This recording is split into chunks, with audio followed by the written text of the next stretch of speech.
Annyeonghaseyo! Welcome to Afternoona Delight. We're Leah, Megan, and Amy, romance novelists and your K-romance guides. So grab some dekboki and listen to your new favorite unnies. Hey, everybody. Wait, what do We're keeping this in. Yeah, we are. I think you say hello. No, I know. I almost hi there. And then I was like, that's Amy's. What the hell's wrong with me? Which it was never scripted. We just like fell into our roles and our order. So if you would have said hi there, I would have been thrown. I know, but that's what I'm saying. I can't like fuck it up. All right, so hello. Hi there. Oh God. Leah's gonna go in. Yeah, just FYI, so first of all, happy Valentine's Day, Galentine's Day, Love Day. Or nothing if you like. If you don't celebrate Wednesday, fuck this day. Yeah. Fuck corporate America selling love. Anyway, now that we've gotten that out of the way, I'm recovering from what looks like it to have been a double whammy of RSV and the flu together. And I was really, you almost had two podcasts. Let's just say that. There was some time on Saturday where I was like, I don't know how much longer I've got. I might be ascending soon. Yeah. And then I'm going to the tea room. The tea room was sounding really fucking good, let me tell you. And then so I mean, I can laugh and joke around, and that this feels very good, because I was not doing that even 2 days ago. So yay for that. But then my youngest got the same thing. And so when I was sick, I started my demon. There was like one day I couldn't even watch TV, which was like, that's when you know you're sick. Like when you can't even like look at the TV, you just lay there. And that's when I thought I was going to the tea room. And then I kind of like got better from that. And I was like, I'm going to start my demon. I did. It was kind of perfect for being sick. And then my daughter got sick when I was around episode 5 or 6. So she's just kind of jumped in. So we were both just kind of like on different couches, tragic up on campus, quarantined away from our family, watching my demon. And she fell asleep, and our fevers were pretty high, and she had like a fever spike while she was sleeping. And she woke up, and I was kind of like half dead watching my demon. And all of a sudden she was like, Mama? And I was like, what? And she's like, why is the man on the TV talking to me? I'm like, he's not. He's just talking to like the heroine. And she's like, no. And then she's like, why is he out of the TV? And I was like, oh no, you're having like, have your kids ever? So my kids have all had fever hallucinations. So Poppy being the third, it's like, it's still disconcerting and I don't like it, but it's not like it was like the first time it happened with Jero when he was like, Mommy, why is there a dog barking on the ceiling? And I was like, what the fuck is happening? Oh my God. No, like my daughter, she had the flu when she was in 5th grade. I mean, she's had it since, but the 5th grade time was the worst. And she spiked to like 104 plus. Yeah. But there was no hallucination. My son, however, when he was younger, did talk in his sleep. And he had a stint like in elementary school where he, would crawl into bed with me. And I'm a very light sleeper. So he would crawl into bed with me, he'd be sleeping. And then like my daughter jokes, she's like, if I just like touch your shoulder, you'll be like, I'm like, that's what happens when you're a mom. You lose the ability to like deep sleep. Yeah. So anyway, he like bolted upright in bed and just started talking like gibberish. And I'm like, okay, now he's like, like totally like sleep talking. And I would like be like, Connor. And he wouldn't like, he'd like look at me, but like not see me. Mm-hmm. Like his eyes are open. It was the freakiest thing. And yeah, I don't know if he does it anymore, obviously, because he's almost 15. He sleeps by himself. But there was a time when he was younger that he woke up downstairs on the couch. So he was like a sleep talker, sleepwalker when he was younger. And that was freaky. Wow. Yeah. I just have like really crazy dreams. So my kids didn't have like, I have to tell you about this one dream because it was, I had it recently and there's a reason. So I recently got clear aligners for my teeth. And I'm now on like week 6. And as soon as I got these clear aligners, I've had constant dreams that my teeth are falling out. Ooh. And I've never had teeth falling out. Oh, dreams. really? You know, it's like a thing. Yeah, that's right? one of my Where, common like, dreams. I've had it. yeah, it's a very common dream. Just like waking up late for class, even when you're like 45. Yes, I still That's have that common. too. Yeah. Missing my Me final too. exams. Yeah, 100%. So I've never had teeth falling out dream. Never had it in my life. And I've been having them multiple times a week. It's honestly really annoying. And meanwhile, my husband has this thing, I swear I'm going to like relate it to each other, but my husband has this thing about breaking down boxes to put in the recycling. It's like a really big deal. You're supposed to. I know, but he like takes it to the extreme. He gets the So does Nick. a knife. So does Nick. Yeah, he gets a knife out and he cuts them all into like 12 by 12 squares. And it's like he goes over the top. And if you don't like break down box, he just gets really weird about it. So I had this dream. And I told him about it and he was like cracking up because I was like, I had this dream where my teeth were falling out. I was like bleeding. My teeth are falling out. And I'm breaking down boxes with Neil. And I'm like, Neil, but my mouth hurts. And he's like, I don't care. Keep breaking boxes. It needs to be done. And I was like, Oh my God. I woke up like crying because he's like yelling at me to break down the boxes even though my teeth are falling out. Oh, it was so traumatizing. Oh my God. That's so romantic for I Valentine's know. Day. Oh, right? Happy Valentine's Day. But He didn't really make me do that, and he doesn't even make me break down the boxes. It's like his job. But I just dream.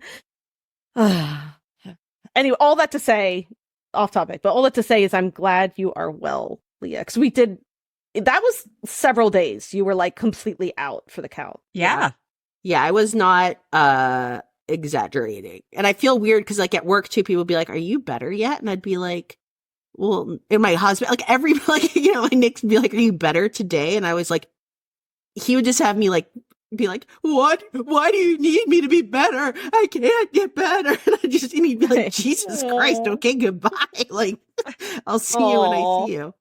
So, but I will give him, I threw him under the bus a lot. I'm going to give him some props. He realized, so he's out of town today and he was going to leave me alone with a recovering sick kid. I'm still recovering. And then like our other two. And he was basically like, this is a Valentine's Day story. He's like, what do you need done? And I was like, this is not normal for my husband either to be like, what do you need done? And I basically was like, okay, I'm like, we have rain coming. I need you to caulk like this and this outside. I need food in the house that's like this and this for like, people getting better with sickness. Just like kind of like the standard, but like honestly, he just like went through and just did it. I was like, I need the house picked up because like I can't. And so, yeah, I came back and like house is all picked up. We got like all the pet food ready to go. All the like the grocery, like the fridge was packed. He's like, I even put gas in the car for you. And I was like, you know what? Petrol. He put petrol. In the car. Oh my God. We had my son's IEP meeting yesterday at school. And they were talking about like, he's got to get better with organization. He's got some executive function stuff. I was like, yeah, I get it. The apple didn't fall far from the tree here. And anyway, and Nick, of course, like wants to like jump in and do some mansplaining during it. And he's like, well, what I think could be very useful is if we get Jara a diary. And the IEP teacher is like, what's he need a diary for? And I'm like, he means a day planner. And then he's like, oh, because you're not from here, are you? And so Nick's like, he should have a little diary. Oh, Nick. And I can see this guy was thinking of like a little pink, book with like a lock. A little lock. Yeah. Little tiny key. Like a fuzzy pen. Yeah, exactly. Oh, Jared can write his Nick. hopes He and did. way to go. Way to pull through. I think that Jared could be using a diary. Now he's like a British. I cannot do it. I think I love how your Australian husband now teaches at Hogwarts. It does kill me that you've been married to this man as long as you have and you still cannot do his accent. I can't, except for Nar. Nar. Yeah. Anyway, so, speaking of, so we touched on a few real marriage things, but, there's a whole world out there of fake marriages, fake dating, and relationships of convenience. Which is the perfect thing to talk about on this day of love. Yes. Right? So, yeah, you all have spoken and we have listened. You like our trope studies. So today we are back with relationship of convenience. such as fake dating or marriage of convenience. We will likely use these terms interchangeably during this episode, maybe, depends what we're talking about. So first of all, what is marriage of convenience as it applies to romance novels and K-dramas?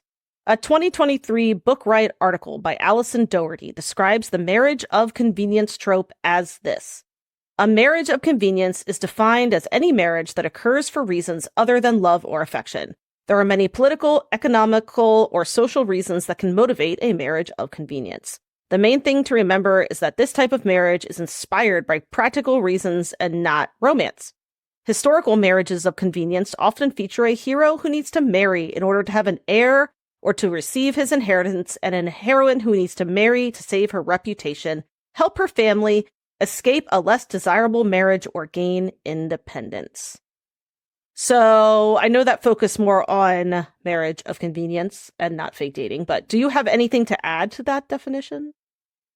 I mean, in the fantasy genre, marriage or relationship of convenience can also have like magical reasons, like, I don't know, needing to pull a sword from a chest or protecting powers or a harpoon from a shark's chest, or protecting powers that have transferred from a magical being into a non-magical being, which anyone watching My Demon right now, like that's very prominent in a current drama. So I like that there are some, sort of different kind of things that happen in different genres. I like how it spans genres of romance. Yeah, that's a good point. That obviously didn't say anything about the non-contemporary versions of marriage of convenience, which are always kind of cool and fantastical. So traditionally in romance novels, relationships of convenience, or the trope of relationship of convenience, was most often used for historical novels. I think that's where, you see it most. But I think, many authors and screenwriters have really been finding creative ways to incorporate this trope into contemporary stories. So do you like modern romances with this trope, and any creative ways that you've seen it done? Pretty Woman, the classic. So Pretty Woman is straight up, fake dating where, he needs to have somebody on his arm to like do deal making and whatever. And so, yeah, he picks up a prostitute on Sunset Boulevard in California. And then mixed in that, we get to have like kind of an ugly duckling twist where, she gets the glow up. We've got the opposites attract. We've got the forced proximity. And so there's just like lots of cool layering that happens. And another one, which is, I think, a twist on the theme, but I think it holds into the fake dating or marriage of or relationship of convenience, is another high favorite of mine, which is While You Were Sleeping. Yeah. And so, so on that one, it's the Sandra Bullock character. She works in the subway, right? She's like a ticket taker or something, and like has token taker, a token taker, and has a big crush on a handsome man. When he, through a series of unfortunate events, ends up unconscious. She falls off the tracks. Yeah, she rescues him. She tells the family, that they are together. And when he comes to, he has no recollection of it, but everybody already loves her. And so amnesia. He thinks he has amnesia, which is awesome because it's so very K-drama. Yeah. I love it. And so then, you can layer in some amnesia on top of this. So, I mean, the thing is that this, to me, we're going to talk about this later because some of us like this trope more than others. I come out high in favor of it. And I think that it really works in like augmenting all the other tropes too. It just makes it that much better. Yeah, one that I've brought up before, but I'll bring it up again because it is one of my favorite fake relationship rom-coms, is The Proposal with Ryan Reynolds and Sandra Bullock, which is really funny because I didn't know that you're going to be talking Sandra Bullock too. So she's a book editor and he's her assistant, and she is like the terrible boss that everybody hates, who of course is just like super closed off and lonely. And she's Canadian and needs a green card marriage. So, and yes, this is sexual harassment. She bribes him, it's really funny because Megan's been sending me some really funny, like, hot takes on 90s rom-com reels on Instagram that, like, all of the rom-coms that I loved, like, in my 20s are, like, the worst and so problematic. Problematic. But, like, this, I think it's done well. It's done well. And I know a lot of people love The Proposal. So, yes, she bribes him into like saying that if he'll marry her, she'll promote him because he's like an assistant editor and he wants to be an editor. And he agrees. But of course, the immigration folks want proof that they are a for real couple. So he brings her home to his like small town in Alaska where he's basically like royalty. And they pretend to be a couple. And Betty White is his grandma, and hilarity and romance ensues. I mean, the chemistry is fantastic. Like, they're just great on screen together. The romance is fantastic because it is also like, talk about like layering other tropes. It's enemies to lovers, forced proximity, and then, you know, having to be in this fake relationship. And I think that's when a fake relationship really, really works for me, is when it's an enemies to lovers fake relationship, because it adds so much more tension. Yeah, so what do you like or not like about relationship of convenient stories, and what other tropes match up best with this one? I mean, I think I just said it. So, oh yeah. Yeah, I love enemies to lovers with it, so. Yeah, I'll come out and say, like I just said, I think it just like is like a giant mirror that just reflects and amplifies all the other tropes it puts with it. But some that I have always enjoyed with it, besides enemies to lovers, and shout out to Amnesia, it really was great with Amnesia, is opposites attract, and again, always the forced proximity. But the rest of what I have to say is mostly a rebuttal to Megan, so I'll let Megan go next. Ooh. Oh, well, so this is interesting because, we were talking about what trope study we were going to do next. And I think one of you said, oh, let's do relationships of convenience, like fake dating and marriage convenience. And like, it's a great one to study. Like, I agree. It's very common in K-dramas, but part of me, like, internally, I was like, oh, because it's not my favorite. But I also think that this makes for an interesting topic because of that. But also, as I was like working on the script for this, I realized that like I maybe like it a little bit more than I had thought. So that was kind of fun to like go through that journey. But this is it. So I'm going to kind of separate out fake dating from marriage of convenience because I feel differently about them. I don't usually like fake dating. And I'm happy to hear rebuttals, just so you know, like, please. But so why I don't usually like fake dating is because there's almost always deception involved. So usually the reason for fake dating is because the couple needs other people to believe it. And so I'm constantly like waiting for that reveal to happen because part of me feels like the true romantic journey can't start until like the truth is out, but that's also just like me and how I like my stories done. So yeah, it's like great tension, but I'm just like a baby about it. I just want like everyone to kind of like be out in the open and honest. And this, and most people probably love this. Like if you like fake dating, you love this. The all like, oh, did he touch my arm because he needs to like keep up the fake dating ruse, or did he touch my arm because he really likes me? Like that whole kind of like aspect of fake dating, I don't like. Which that's like, you're using a very condescending voice. I know I am. I don't mean to. And it just kind of drives me crazy because I kind of feel like the whole relationship is based on miscommunication from the jump, and so that just like makes it not my favorite. I just want everyone to it's be fine. You don't have to love all the tropes. Yeah. But I will say I do like marriage of convenience because it's less about like what other people think usually. And it's more about using, as we said earlier, more about using the marriage to gain like money and power. So it just feels like more honest because it's about a legally binding contract that like hopefully both leads are benefiting from rather than like a way to deceive others. So I would say though, like always, K-dramas can make me love any trope. And this is the case with fake dating and marriage of convenience. I'm going to mention a fake dating one that I liked. But I will say I still do always gravitate more towards marriage convenience. And if there is a fake, like if I read a blurb and it says there's fake dating, I'm going to wait to hear if it was a good drama first. Yeah, I feel like it's although isn't My Demon fake dating? Isn't that what I'm doing right now? Yeah, it's totally fake dating. Yeah.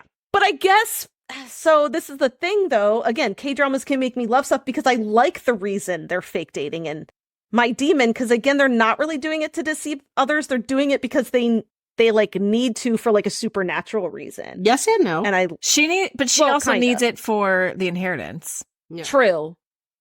Well, then to me, I like that because it's not about like deception. Right. But there's always a reason. People are never like, I'm going to deceive for no reason. It's usually for a gain of some sort. And I would say though, and that's why it's dependent because some of the deception I like and some I don't. No. So it's always dependent. So for me, I feel like if like when we're talking about the big reveal, like if there's a more mellow fake relationship plot point, like her private life is not a fake dating drama.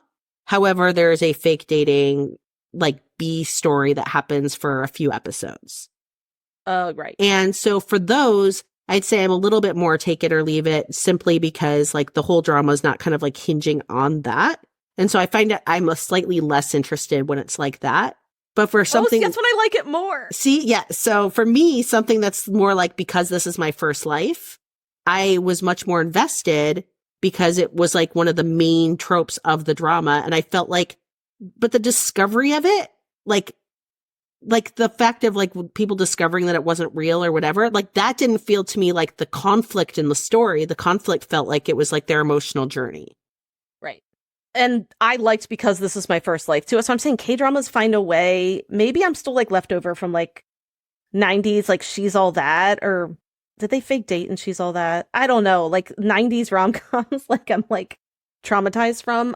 Cause yeah, I liked because this is my first life too. And I like the like, I like the dramas like in Healer where there's like one episode where they essentially have to fake date and they get makeovers. They have to fake date for like a scene. For like a reporting purpose. I freaking loved it.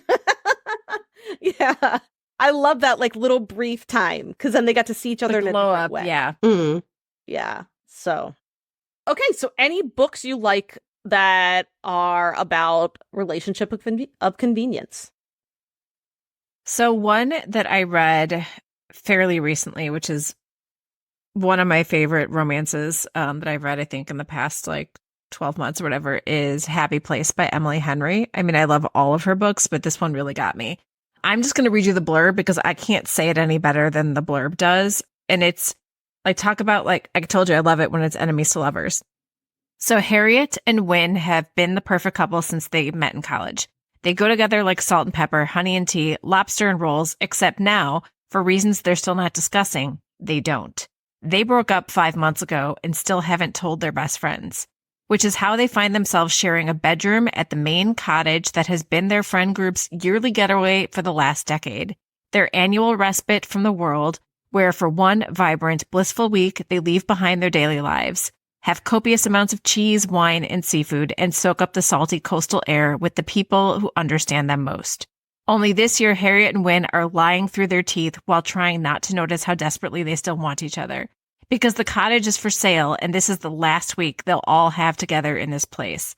They can't stand to break their friends' hearts, and so they'll play their parts. Harriet will be the driven surgical resident who never starts a fight, and Wynne will be the laid-back charmer who never lets the cracks show.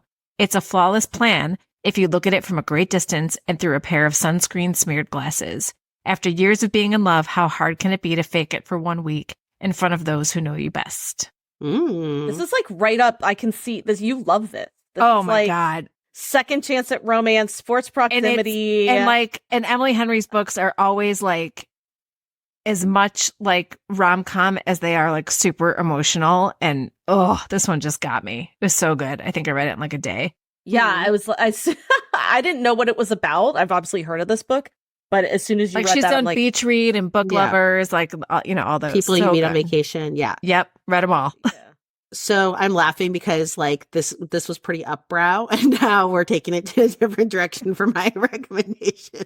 I love your recommendation. So have any of you read Nikki Sloan? Because I am obsessed with Nikki Sloan. No, and I want to like I read books like this is up my alley, but I just have never. No, but you've talked about this book before. Like, I know what you're... Yeah. So, okay. But Nikki Sloan, just in general, I think if you want to read some fucking dirty and that's well written, Nikki Sloan is your gal. And so, okay, this book I have talked about before, and it's The Initiation, book 1 of The Filthy Rich Americans. And boy, are they rich, and boy, are they filthy. If you want no spoilers at all about this book, fast forward. Otherwise, I am going to give you a spoiler setup in 3, 2, 1. To save her family from financial ruin, the heroine, Marist, who has dyed green hair and the nickname Medusa, agrees to marry spoiled bad boy Royce, who needs a bride to be on the board of his family business. A board that has a mysterious initiation ceremony. When it's time for the initiation, Marist and Royce must complete the ritual in front of the entire board. So the ritual consists of Marist getting down to her birthday suit in a room full of men in tuxedos and laying naked on a dining room table. And for 1 minute apiece, each board member may show their appreciation to her with his hands and mouth. And they have like a big hourglass that like gives them like 1 minute at a time things. So these men hold her down and they all go at it on her. And that's not even the end. At the end, she and Royce are required to have sex while everyone watches. So she loses her virginity to Royce while his father's just standing there taking it all in. And of course, the dad in this situation, McAllister, is also supposed to begin and end the ritual before the sex times start. But Marist decided that felt too uncomfortable and negotiated that he allow Royce to be his proxy. But this is important in the plot because when he doesn't get to have a taste of Marist, he wants what he can't have. So the book ends up being a full-on love triangle between father, son, and wife. Oh my God. It's great. I freaking love romance writers, man. It's so great. And so the other thing is that they really lean on like some Greek stuff. So she's Medusa. They really run that to ground. McAllister, the father, is the Minotaur, and they have like a full maze on the family property. I forgot about And that. at one point, he like puts her in the maze and does like a full Minotaur hunt on her. Oh my God. I'm dying. My lungs are giving out. Meanwhile, I'm writing a real Minotaur basically right now. I love it. Okay, I'm going to bring it back up. No, I'm just... I'm going to talk about Seduced by Molly O'Keefe. So this is a historical Western romance, which there are not enough historical romances from this time period, I just need to say. This is so good. So this takes place right after the Civil War. Basically, I mean, shit's awful for everyone right after the Civil War. Okay, so the heroine basically lives with her sister and her abusive husband. The heroine's married, her abusive husband, and also her sister lives with them. And her husband's terrible. And so he drags them to this cabin. He almost kills the owner, and he's like, this is where we live now. But he's like terrible. And the heroine, Annie, I mean, she wants to get away, but obviously, Melody. Her name is Melody. Melody wants to get away, but obviously there's not a whole lot for women in that time period. And what happens is a bounty hunter comes. There's like other things that happen. Basically, he comes and he kills her husband. And that's not really a spoiler because it happens really quickly. But Melody can't like live there without a husband. Like basically at this time period, like without a husband, she is like, and her sister just have nowhere to go, no one to rely on, no family. And so basically she's like, I gotta get this bounty hunter to marry me. It's not funny. It's actually like a really serious book, but she's just like, I need to have a husband. But her Cole, the bounty hunter, is like, he is so damaged from the war. I mean, like beyond damaged. I forget it's a series of books, and one of them, like, I can't remember if it's him or if it's a different one. It was like a Andersonville prisoner of war. I mean, like we're talking like major damage. Okay. So anyway, it's sort of like, it's not a full marriage of convenience, but the plot does kind of like revolve around that because that's like her goal. But in like trying to get him to marry her, they also fall in love, and it's very, very cool. Molly O'Keefe is an amazing writer. And this whole series is incredible. There are 3 books, and I highly recommend them. So anyway, it's called Seduced, and it's by Molly O'Keefe. 3 very different offerings for you all who like relationships. Really. I actually kind of love it. We had, well, let's repeat them again because people are always like, wait, what was the book? So let's repeat them again. And we can link to them in the show notes too. Mine was Happy Place by Emily Henry. Mine was The Initiation by Nikki Sloan. And mine was Seduced by Molly O'Keefe. And yeah, I then think too, I know marriage convenience is really popular in historical romances, but I just feel like a lot of it's like centering around the ton or English history. And so I love that this one was about like post-Civil War. I think that's a really, really interesting time period for the United States. And Molly O'Keefe writes it incredibly. Okay, and then have any of us ever written a relationship of convenience? I forgot that I had to go back and like look through. I had to read the blurbs of my own books to like remember. But I have in a cowboy book. It's called Hard Loving Cowboy, and the hero, Walker, and heroine, Violet, meet when she doesn't know that he's supposed to interview her for this job, and he doesn't realize that she's the person that he's supposed to interview when they first meet, because their meet cute kind of happens when she's having a falling out with her current boyfriend. But basically, he ends up being the person who's supposed to interview her to be the sommelier for the tasting room at the vineyard that our rancher and his brothers inherited from their late father. It's like a running theme throughout the 3 books that these 3 cattle ranchers inherit a dying vineyard. For reasons, she asks him to pose as her boyfriend for her parents' anniversary party. So her mom, who is living with MS and worries that her daughter has put her life on hold to help take care of her, will be convinced that Violet has finally found happiness. But when Walker charms like the pants off of her parents, they end up getting invited to weekly dinners where they will have to keep up the charade. But Walker has a secret. He is a recovering alcoholic who has just gotten out of rehab. Yes, who helps run a vineyard. It's complicated. And he's enjoying the charade because for Violet, he gets to basically compartmentalize. He doesn't have to tell her the complicated parts of him that he thinks will complicate the relationship. But of course, he falls for her and, gets scared, freaks out about her finding out the truth, not just finding out the truth, but learning that the whole time that they've been falling for each other, that he's kind of, been lying, even though it's a live omission since the day they met. And it is, I know it sounds like a very kind of dark and complicated love story, and it is, but there's also very much comic relief because these 3 books deal with 3 brothers and 3 brothers together who are always ribbing each other. And there's much comic relief with the heavy handedness of the storyline. But yeah, fake relationship. And I forgot that I did it. I love that. I do too. And I am currently on the final stretch of a deadline for a marriage of convenience, which is a twist because it is just like what Megan was talking about, which is the Regency with the ton and all of that, kind of like Bridgerton stuff, except we have thrown in a K-drama element of someone from modern times going through a time slip. He is a hockey player. And so the general conceit of the book is, these 2 crazy kids meet by chance and they both have something that they need. And so the marriage of convenience kind of fits that. So we have the male character, Tuck. He's the hockey player. He wants to go back to the present, but he knows nothing about England. He knows nothing about 1812. He sticks out. He doesn't have the right clothes. He's American. This doesn't really work great. And so, and he has no idea how to get back. And so he's got to figure out how to get back.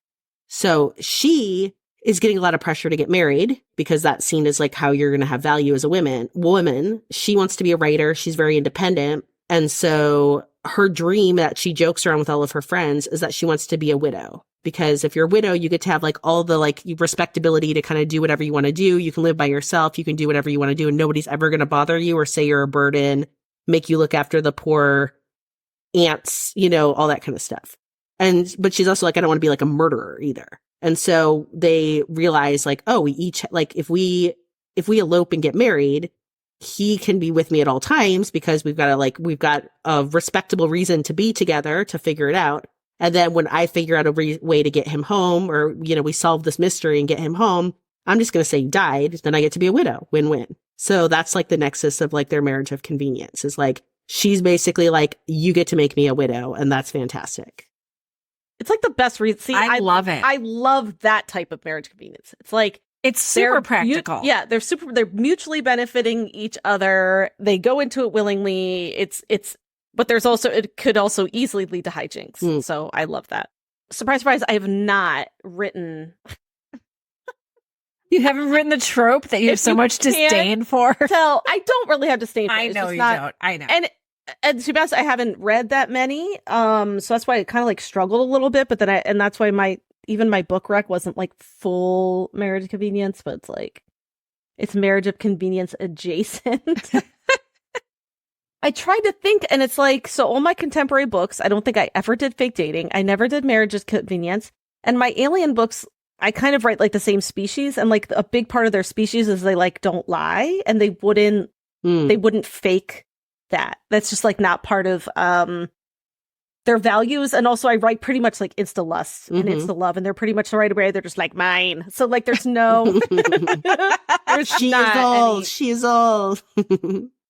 Yeah, exactly. That's like their creed. So now part of me is like, I kind of want to write it and challenge myself. Right. Challenge accepted. Yeah, because again, I thought I didn't like it. But then when I was working on this and coming up with dramas and books and things, I was like, oh, I actually do like it more than I thought. And maybe I should also, in that respect, give it like more of a chance, you know? So it's time for our favorite part of every episode, which is our K-pop Rec of the Week. Megan, what do you have for us today? I am so excited. I have a song that is called Wife, and it is by G-I-DLE. I have been so obsessed with this song for the last week.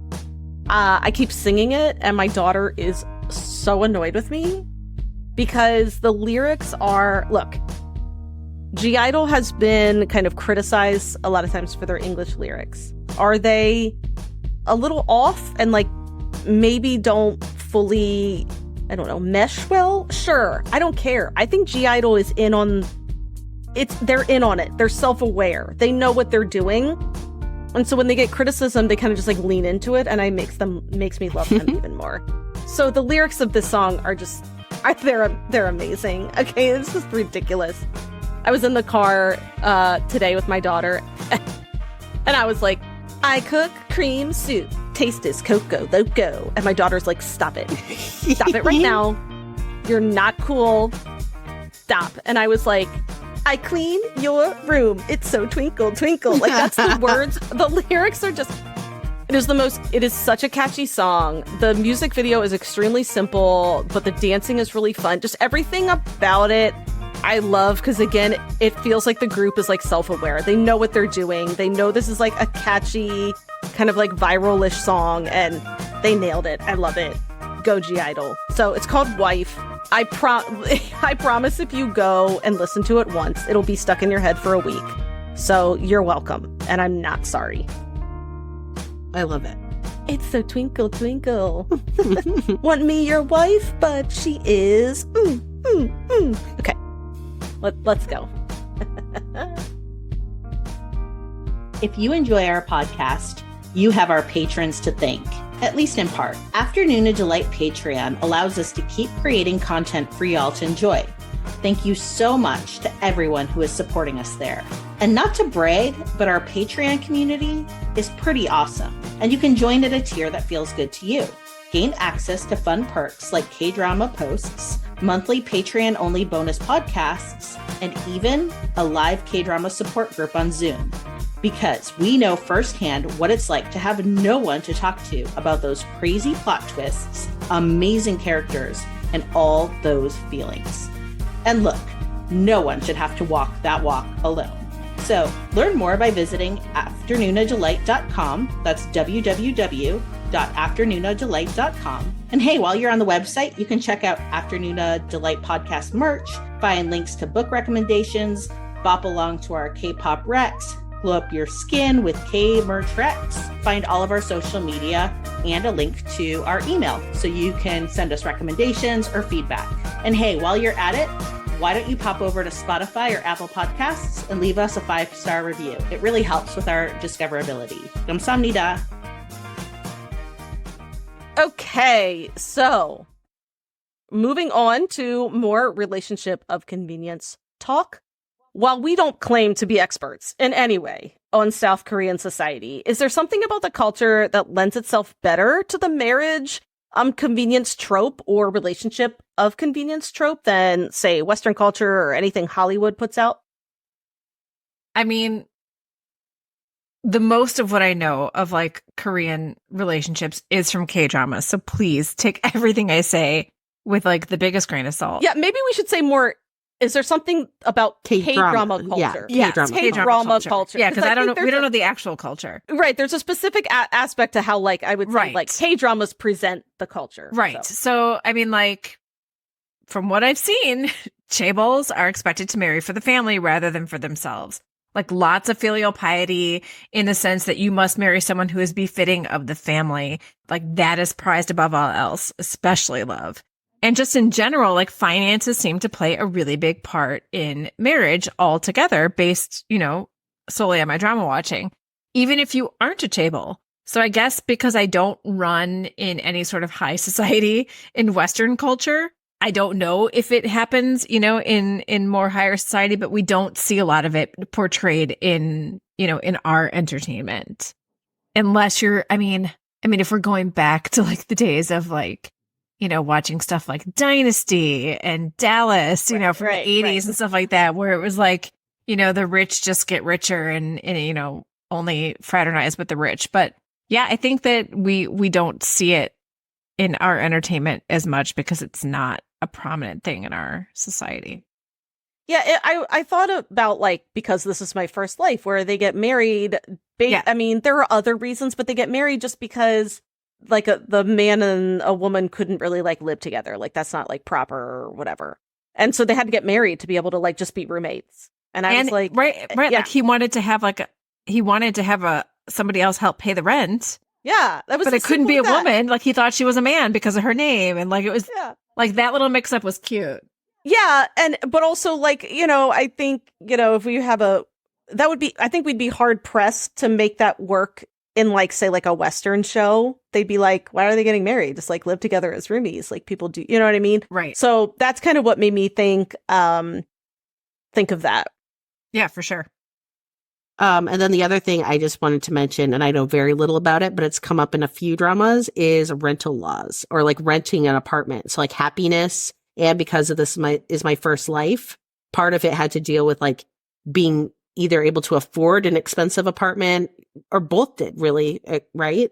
Or was one like married housing or something like that? It was married housing. It was a special deal for married housing. Yeah, and Happiness, it was that they wanted to move into the married housing, so they had to be married. Yeah. I'll still never get over their married housing having two beds. I know. Not only two beds in the bedroom, but two different beds. Like very different beds. I'm never over it. Oh my God, I love it. I wonder what the actors thought when they walked in. They're like, is this believable? Like, at least give us like Brady Bunch beds where like they're matching. So we can like push them apart when we actually go to bed, but push them together again in the morning. Exactly. And it just like looks all uniform and whatever. Okay. Well, what are some fake dating dramas that have worked for you? Business Proposal. That was a fun one. Crash Landing on You. You know what's funny is I was like, oh my God, Crash Landing on You was fake. Yeah. And and that's like one of your favorite dramas, right? And that's why I was like, oh my God. But it was very mutually beneficial, right? Like she had to do it to, like she pretended to be his fiance so she would not be taken away by the government. And he did it so that he would not get in trouble being like an army captain hiding the South Korean woman. So very mutually beneficial and very romantic. So I'm going to mention a BL that I actually kind of liked. So this BL was called Together, the series. And I think this was a Thai BL, and a lot of Thai BL sometimes will have like two lead couples. Okay. In like Love in the Air was like that. So this was like one of the lead couples where they did, or maybe it was just them. You know what? I don't know. I watched it a while ago. So the one lead was being hit on a lot by another man, and he did not like this man's advances. Like he was like, I don't like you. I'm straight. Leave me alone. And that they were like in high school, of course, because all Thai BLs are like in high school, or a lot of them are. And so another guy was like, hey, fake date me, and it'll scare the other guy off. But he had been in love with the other lead the whole time. So I guess I liked it because the one he wasn't looking at it as fake dating. he was like, this is my way to like get an in, but I've been in love with this guy ever since I first saw him. And it was the other guy who was like, oh, we're fake dating. We're totally fake dating. We've been fake dating this whole time. And then he realizes, oh, wait, I do like this guy. He likes me. And so I liked that fake dating because it felt like harmless. And because I liked that the one man was actually, everything he did, he was honest about. Like, he had always been into him. So I like that. And what's the name of that one again? Together, the series, but it's like 2, like the number 2. I kind of need to and see then that. Get Together. This honestly, it's really good. It's with Bright and Wynn. So they were in the Thai remake, Boys Over Flowers. So Bright and Wynn are, pretty famous, and I liked it. I thought it was really good. So for me, I threw in Her Private Life after dogging that subplot, but I like Her Private Life. And then one that neither of you have seen that I'm totally in love with is Fated to Love You. I have shared every time you bring it up, I'm like, I really do want to watch that. It's so good. I told you, I watched the first 20 minutes and I'm like, what is this? Yeah. Oh, I need to get past the first 20 minutes. No, I mean, sure. It's like, maybe not. You heard his laugh, I'm guessing, because he has a bananas laugh, but they really lean into it and it becomes like a joke. But yeah, the premise of it essentially is through a series of unfortunate events, a couple, a rich chaebol and a woman in the office who's known as the Post-it Note, because she's just like mousy and does office whatever. Right. They have sex with each other, thinking that each other is a different person. They're neither of them sober. One person is just really drunk and the other person gets drugged. And they end up in the same hotel room on accident and have a magical night together and then wake up the next day being like, who the fuck are you? And she gets pregnant. So he ends up having to marry her for, a bunch of different family reasons. And so it's kind of a funny one because it's like a marriage of convenience, but she's also like having his baby. And then they have to like pretend to kind of be in love. And his whole family, people in this family, like, love her. And what is a marriage of convenience drama that worked for you? We all love Because This Is My First Life. We loved Happiness. Fated to Love You was a marriage one. Sorry. That's okay. It's all right. That's okay. My Demon. All right. Broken Records. What's a relationship of convenience drama that hasn't worked for you? Look, I'm going to go. I just wrote in the script, time for my annual hating of 1% of something. Because I'm going to hate on something I've hated on before, too. So go for it. I have not talked about why I hate 1% of something in a while. So you know what? It's time to remind everyone. So 1% of something is a fake dating that's supposed to lead into marriage. The hero is the biggest dick. He's Captain Ree's brother from Crash Landing on You, by the way. So like I loved him and I was heartbroken that he was such a total jerk in this one. And what I don't understand, so he needs to marry in order to gain inheritance. Okay, it's like tale as old as time. And that's fine because I don't mind that. But they're fake dating to lead into marriage just to get his inheritance. And he's like, okay, but we're fucking, right? Like, and she's just like, I mean, that no. seems logical to me. Like, he's just like, but you're my wife. So like, you're going to be my wife. Ew. Oh, okay. So I'm like entitled. And she's just like, no, because I hate you. And this is fake. And the whole thing is wild. His like ex-girlfriend ends up kidnapping her. It's the dumbest thing ever. I didn't like it. I didn't like it because it felt toxic and gross. And it didn't feel like they fell in love correctly and not correctly. I shouldn't say that. Organically. It just felt really weird. So I'm sorry. Boo to 1% of something. And I know some people really like it and more power to you. The sex entitlement. Mm-mm. Yeah, and maybe I should watch it again. Really? Well, only because I'm like, that felt like I came away from that drama thinking that was a big plot point. And maybe it only happened in like 2 scenes, but you know what? That's 2 scenes too many. It is. It's truly, Agree. It's gross. It's gross. So the one that I'm going to bring up, and it's one that I've hated on before, so I'm excited to hate on it again. Don't we love that? But it's not... Well, let me just say, first of all, that's a good thing that we kind of only hate on the same ones. Yeah, like seriously. So here's the thing. So this is kind of going along the lines of, like Leah brought up, While You Were Sleeping, which While You Were Sleeping is a one-sided fake relationship, right? Because Lucy says that Lucy mistakenly gets overheard at the hospital saying she was going to marry Peter, the guy who's in the coma, and everybody thinks that they're engaged.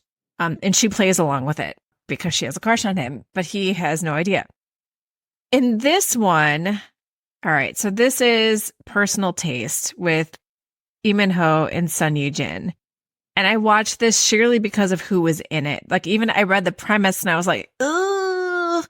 And so again, this is kind of like a one-sided fake relationship situation that I'm kind of shoehorning in here because it's one of those things that's just like ick. And I need to ick on it. And I'm sorry for those of you who like it. I couldn't get behind it. So yeah, it's kind of a twist on the trope, but in Personal Taste, Lee Min-ho is Jin-ho, an architect pretending to be gay in order to rent a room in Park Kae-in's house. And that is our heroine, Sun Yoo-jin, because her father, who is a renowned architectural designer, built the house, and he hopes it will give him inspiration for this big, like, architecture competition he's going to be in that'll give him, like, this big promotion or whatever. So it's a friendship of convenience because she needs a roommate and he, needs to weasel his way in there. So it's a friendship of convenience built on lies with only one of the two of them being in on it. And I tried to let the problematic premise go because of the cast, but Jin-ho had no growth. Kae-in forgives him for no apparent reason.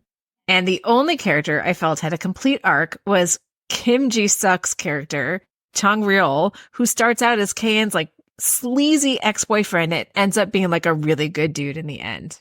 Ugh.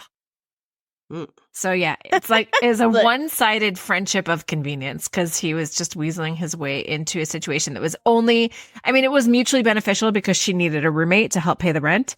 So it was a rent situation and she would never live with a guy who was straight because you don't do that. And so yeah, he pretended to be gay. I didn't like it. So mine is also a pretend to be gay quibble. Wow. So I'm just going to say, I'm not going to come for the whole drama, but I'm coming for the gay fake dating that opened Coffee Prince. Ooh, oh yeah. Because at the beginning of Coffee Prince, Gong Yu's character essentially hires the heroine thinking she's a guy. He's getting set up on blind dates. And he hires her to essentially be his fake gay boyfriend, thinking she's a dude, to show up to every single one and essentially like get caught out, like trying to make out with her or something. And like, the no homo horror, like, it was bad. It was bad enough that we almost dropped it. We almost dropped the drama. Two episodes in, we were like, what the fresh hell is this? And then and that doesn't excuse it. It's just that the drama then I feel like it's much more nuanced and sensitive, but really, really fucks it up hard at the beginning.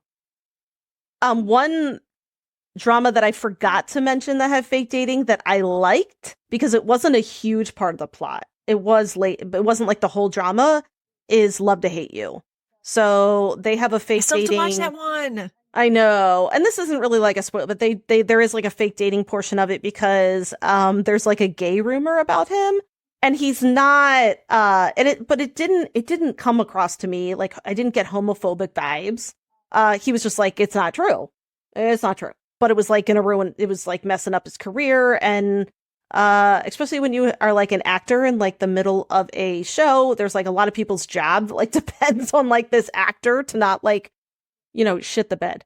So the heroine takes some money to agree to fake date him, which is pretty cool. Or it ends up being, there's a lot of like sex positivity that comes into play or like, there's like a lot of like anti-slut shaming themes that I think are really cool as well. So I did forget to mention Love to Hate You. So I want to throw that out there because I did like how that handled it. And again, it wasn't the plot of like the whole drama. And what is a relationship of convenience K-drama that you really want to see written?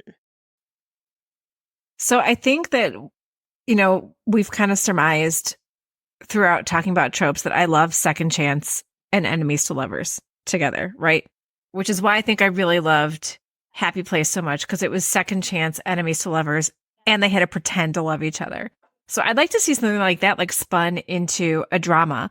I think Go Back Couple kind of did this, but Jinju and Bando, our heroine and hero, aren't pretending to date. They're actually trying to avoid falling for each other again when they both go back in time to their college days when they first met.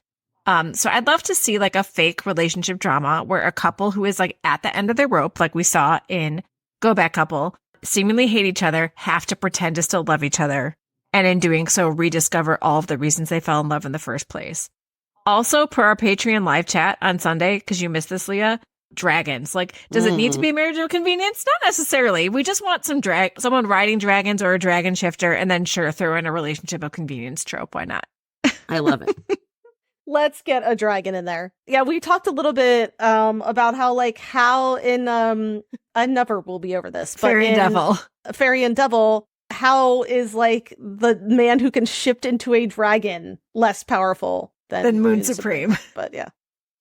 And then for me, I was like gonna just go to the same thing I've been calling out for to the universe, which is idol stuff.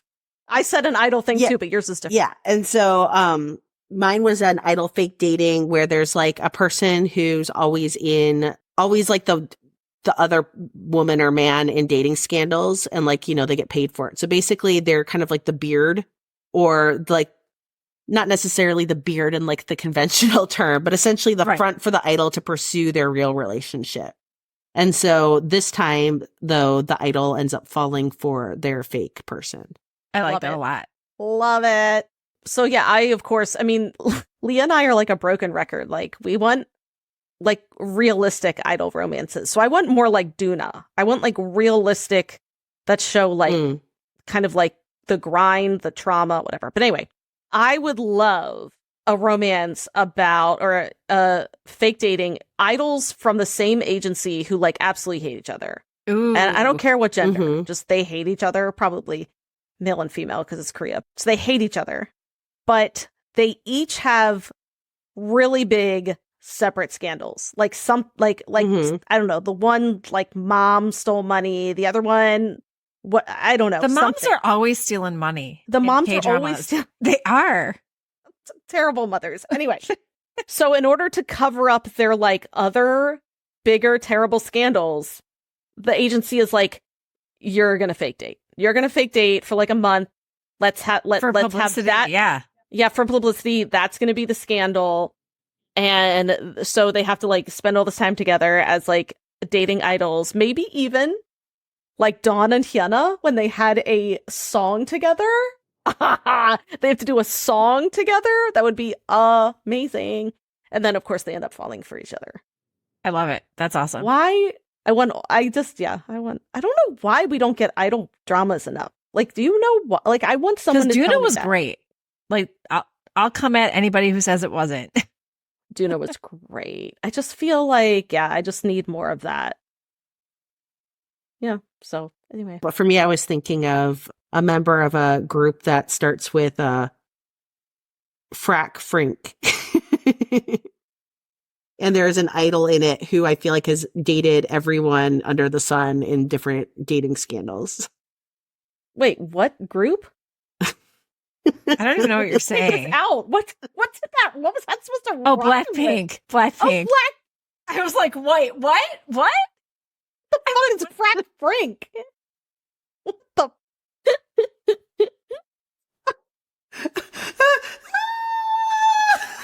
Got a little YG coming for us. That was so funny. I'm just saying that I've noticed that there's an idol there. Why didn't you say like schmack schmaker? Right? It was the R. It was the R that really threw me. Like schmack schmink? schmack schmink. I would have got Frack Frink. Frack Frink. What's with the? Oh my god, my stomach hurts. What the? That would be good. Put Jenny with someone from. I mean, we're just casting now. This is fake. I mean, her and Kai were like the couple of the century. I'm just saying that there have been many dating rumors linked to this one idol, and it's just curious. Right. I agree. That's why. Well, part of me thinks it's like her agency leaks stuff for publicity. Or yeah, Probably to cover up like other stuff that's happening. in the whatever. So yeah, industry. I was thinking about that as the like that's the kind of character Yeah. I want to see. Yeah. Yeah. Right. I love that. Somebody who needs good press. Yeah. Yeah. All right. Well, This was fun. this was fun. Thanks for listening.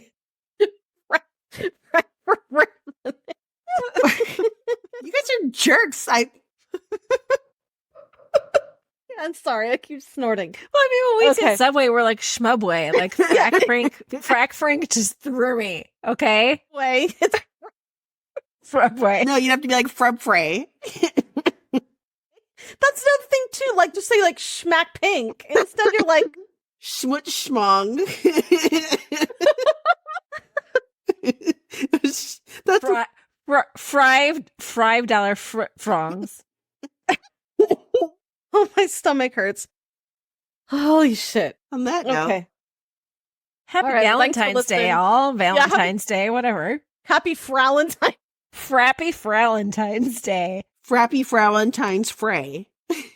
Anya.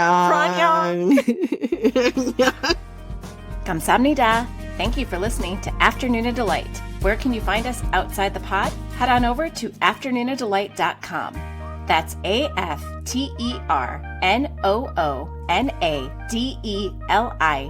AFTERNOONADELIGHT.com. You'll find links to all our social media, our book recs, K-pop and K-skincare recs, and if you want even more Afternoona Delight, because really who doesn't, you can join our Patreon, where you can choose the patron level that's right for you. Join in daily K-drama conversations, listen to bonus podcast episodes just for patrons, and participate in our monthly live K-drama support group via Zoom. We can't wait for you to be a part of the community. Until next time, annyeong!